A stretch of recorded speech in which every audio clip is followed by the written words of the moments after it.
আজকে বোরকা পড়া এত সহজ না, আজকে হাত মোজা পা মোজা পড়া এত সহজ না। নিয়ে আসেন না এই জমানায় রাবেয়াকে কবর থেকে উঠায়া, আমি একটু চেহারা দেখি রাবেয়ার, সে আমাদের মা বোনদের মতো হাত মোজা পা মোজা পড়া এরকম পর্দার সাথে চলতে পারে কিনা।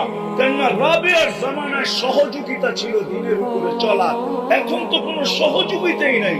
আল্লাহর রাসূল বলছে, সাহাবারা জিজ্ঞাসা করছে, আল্লাহর রাসূল বলছে তোমরা হকের উপরে চলার জন্য সহযোগিতা পাইতেছ, জিবরিলকে আসতে দেখতেছ, যাইতে দেখতেছ, কোরআন নাযিল হইতে দেখতেছ, আমি তোমাদের মাঝে আছি।